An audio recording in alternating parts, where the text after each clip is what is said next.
یہ حسین ہے، نبی کا نواسا ہے، علی کا بیٹا ہے، فاطمہ کے جگر کا ٹکڑا ہے، سادات کا سردار ہے۔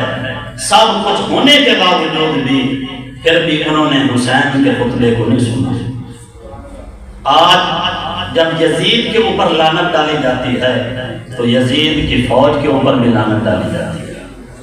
تاریخ ہر چیز لکھتی ہے۔ ظالم جب اقتدار حاصل کرتا ہے تو وہ پھر بھول جاتا ہے، اللہ رسول کے احکامات کو بھول جاتا ہے، لیکن تاریخ ہمیشہ اس ظالم کی پکڑ کرتی ہے۔ اور اگر وہ ظالم یزید ہو، نبی کی حرمت کا خیال نہ کرے، مسجد نبوی میں گھوڑے باندھے، تو تاریخ اس یزید کے اوپر بھی لعنت کرتی ہے۔ اور آج کے دور میں اگر گاڑیاں چلائی جائیں تو تاریخ ان لوگوں کے اوپر بھی لعنت کرتی ہے۔ تاریخ ہمیشہ اسی کا ساتھ دیتی ہے جو مصطفیٰ کا غلام بن کے دین کے اوپر عمل کرتا ہے۔ پتا ہے کہ حسین ہے لیکن پھر بھی خطبہ نہیں سنا، بات نہیں سنی، تسلیم نہیں کی بات، تو جس طرح یزید کے اوپر لعنت ڈالی گئی تو اس کی فوج کے اوپر بھی لعنت ڈالی گئی۔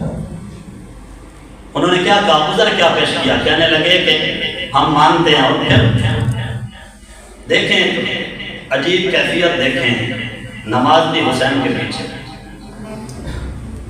نماز بھی حسین کے پیچھے، ذکر بھی حسین کا، کلمہ بھی حسین کے نانے کا پڑھا، قرآن بھی وہی پڑھتے ہیں جو مصطفیٰ کے سینے کے اوپر اترا، دین بھی اسی کا دعویٰ ہے جو حسین کے نانے کا دین ہے۔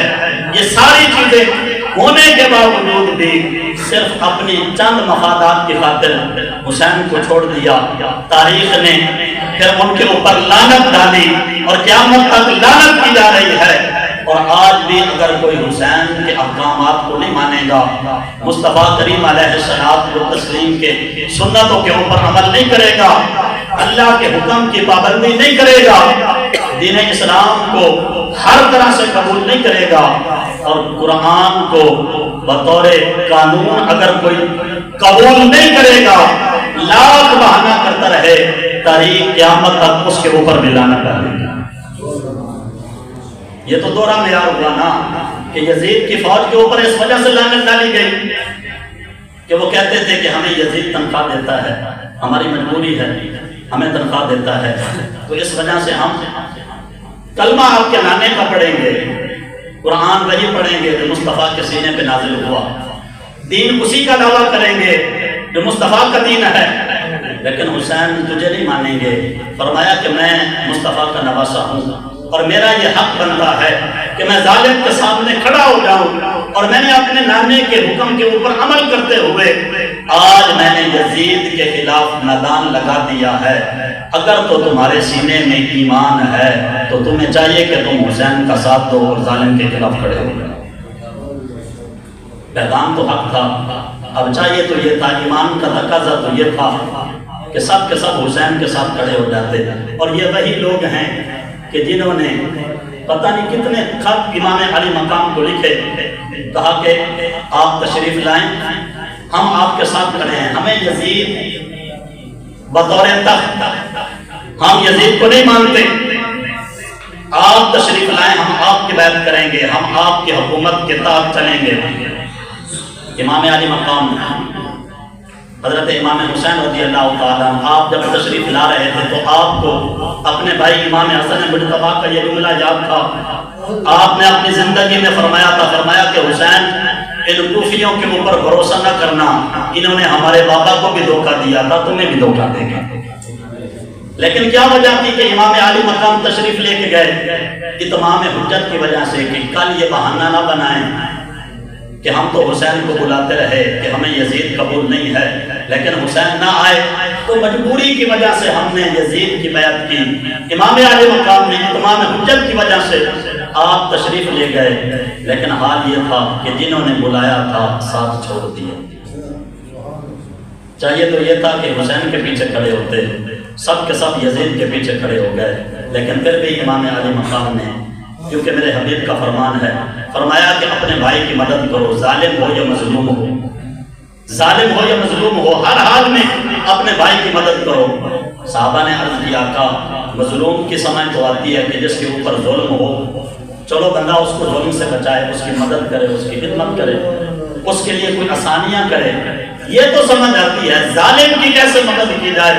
تو اللہ کے حبیب نے فرمایا کہ ظالم کو ظلم کرنے سے روکنا یہ ظالم کی مدد ہے۔ اور فکر حسین یہی ہے کہ مصطفیٰ کی شریعت کے اوپر عمل کریں، حضور کی شریعت کے اوپر عمل کریں، اللہ کے حبیب کے جتنے بھی فرمان ہیں ان کے اوپر عمل کریں۔ اگر تو حسین کی فکر سلامت ہے تو پھر تو تمہیں مبارک ہو، اور ہمیں بھی مبارک ہو کہ ہم حسینی کہلانے کے لائق ہیں۔ پھر ہمارا حق بنتا ہے ہم حسین کا نام بھی لیں، حسین کا ذکر بھی کریں، اپنے آپ کو حسینی بھی کہلوائیں، اور اگر ذکر حسین کا ہو، فکر یزید کی ہو، نام حسین کا ہو، کام یزید والے ہوں، تو پھر ہمارا حق نہیں بنتا کہ ہم اپنے آپ کو حسینی کہلوائیں۔ حسین تو وہ ہے کہ حق سچ کے لیے اپنی جان بھی قربان کی، اپنا خاندان بھی قربان کیا، سارا کچھ قربان کر دیا سچ کے لیے، اور آج کے دور میں اپنے آپ کو حسینی کہلوانے والا سچے لوگوں کا ساتھ بھی نہ دے اور پھر ہاتھ کھڑا کر کے کہے کہ میں حسینی ہوں۔ حسین کو ایسے حسینی کی کوئی ضرورت نہیں ہے۔ حسینی وہی ہے کہ جو حسین کی فکر کے اوپر عمل کرتے ہوئے ہر حال میں مصطفیٰ کے دین کا خیال کرے تو تمہیں مبارک ہو۔ پھر تمہیں کہنا نہیں پڑے گا کہ میں بھی حسین کا غلام ہوں۔ قیامت والے دن اللہ حسین کی غلامی خود عطا فرمائے۔ اللہ تعالیٰ ہمیں ان باتوں پہ عمل کرنے کی توفیق عطا فرمائے۔ اس بات کی بہت زیادہ ضرورت ہے کہ اب ذکر حسین کے ساتھ ساتھ فکر حسین کی طرف بھی توجہ، کیونکہ فکر ہی جو ہے اس نے ہماری زندگی کو بدلنا ہے۔ اللہ عمل کی توفیق عطا فرمائے۔ کھڑے ہو کے ایک دو اشعار سناتے ہیں۔